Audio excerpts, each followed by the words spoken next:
Bérénice, je vous propose de repartir du côté de Reims, parce que je sais que vous aimez ça. Ah bah oui, j'aime ça, ouais. Plein de bons souvenirs là-bas, mais je ne vais pas tout vous raconter maintenant. Ça ferait l'objet d'une autre émission, à une heure beaucoup plus tardive.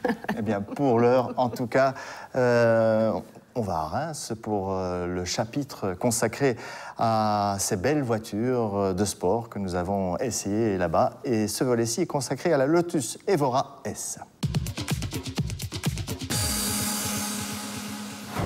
Petite par sa taille, la Lotus Evora S n'en affiche pas moins une ligne très agressive. Et la voiture anglaise revendique pourtant des performances de grande sportive. Rappelez-vous, l'Evora était déjà une super hélice avec un toit et un V6 3,5 litres d'origine Toyota. Avec la S, ce moteur est gavé par un compresseur Eaton. La puissance bondit de 280 à 350 chevaux et le couple culmine à 400 Nm. Bref, de l'artillerie lourde. Ce V6 est placé en position centrale arrière, ce qui assure un bel équilibre à la voiture. La Lotus Evora S vient jouer sur les plates-bandes des Porsche Cayman S, Audi TT RS et autres BMW Z4, rien de moins. Un des défauts reprochés à l'Evora était sa commande de boîte pas très réussie.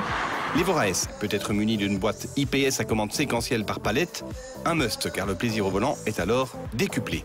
En mode sport, le régime maxi est fixé à 7200 tours minute, régime où le moteur accepte volontiers de monter, même si la sonorité du V6 japonais n'est pas très en rapport avec les sensations d'accélération très convaincantes.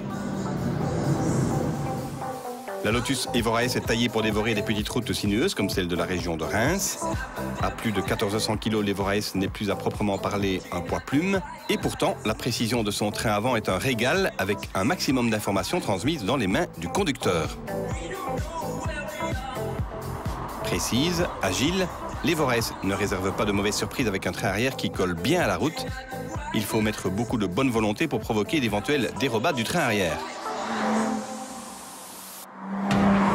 Le freinage est également bien à la hauteur.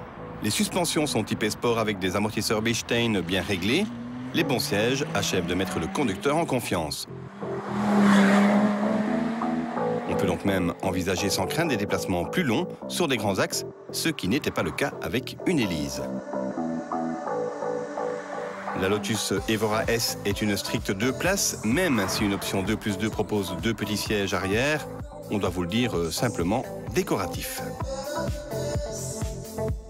Même si avec cette Evora S, Lotus fait un réel effort pour proposer de meilleures finitions et un équipement plus complet, il faut reconnaître qu'on est encore loin de la concurrence allemande en matière de finition et surtout de qualité d'assemblage. L'accès à bord est plus aisé qu'il n'y paraît, mais bon, il ne faut pas trop souffrir de claustrophobie pour envisager un long déplacement.